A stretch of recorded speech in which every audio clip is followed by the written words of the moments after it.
These hobbies are so weird, they're hard to believe. Swedish crows that sort trash. A website on defragging your hard drive with steel wool. If you've ever been bored, this video is for you.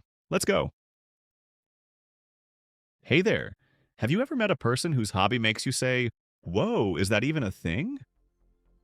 Today we're diving into the world of the most niche passions from a famous Reddit thread. This is where people gather whose obsessions lie far beyond the ordinary. From an almost magical connection with nature to traveling into the past through cookbooks.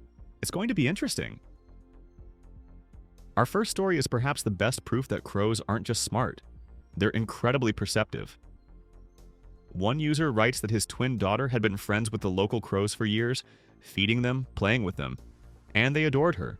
They'd greet her with joyful, excited cawing. But here's the twist. When her identical twin sister came outside, a perfect copy, the crows would get angry, seriously.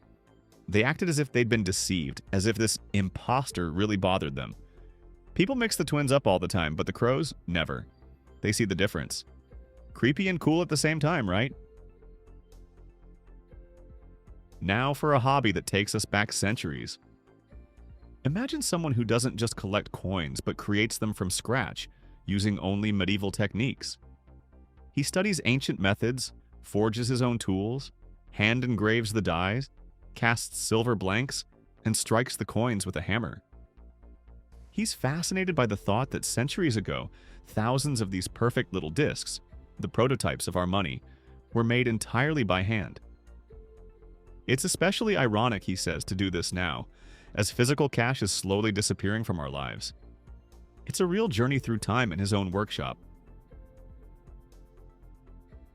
Do you remember the internet of the 2000s?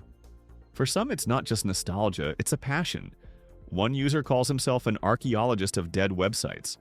His hobby is finding and reading old blogs, forums, diaries frozen in time. He describes how touching and strange it is, reading about a family in 2005 excitedly planning a vacation that has long since passed. Looking at photos of children who are probably all grown up now, he finds weird personal cults, synchronistic theories, and niche sites with an audience of maybe 25 people. But his main rule is to never comment and never share links if the site seems to be run by someone vulnerable. It's a quiet, almost reverent love for digital relics. Now for a pursuit for gourmets and bookworms alike. Imagine walking into a secondhand bookstore and finding not just an old book, but a portal to the past. That's exactly how it started for our next storyteller. A decade ago, he stumbled upon a Helen Corbett cookbook, and it changed his world. Now he has a whole collection of historic cookbooks. And we're not just talking about his grandma's recipes. He studies texts that are hundreds of years old, up to the ancient Roman gourmet Apicius. He collects rare editions originally published for anthropological research. The most ironic part, he says, is that the world of food history is split. Some are historians for whom the food is secondary. Others are gourmands in love with the actual taste of the past. He's in the second group.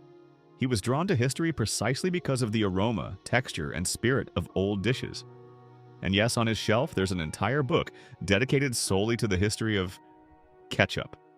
That's how a small find can grow into a big and very flavorful passion.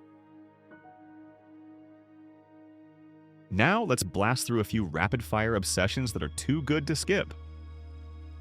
First, the carrot girl.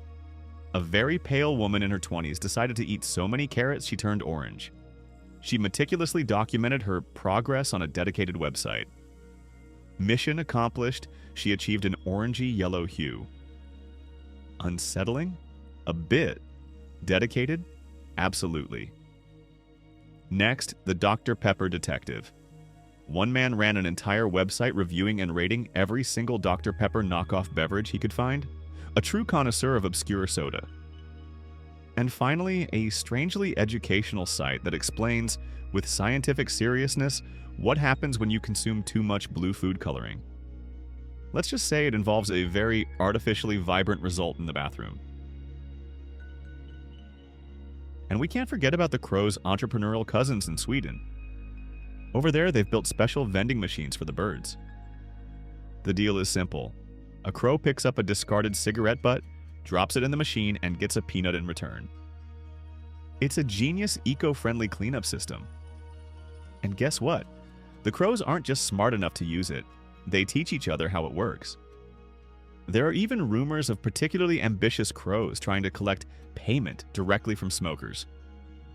Talk about a niche interest with real-world impact.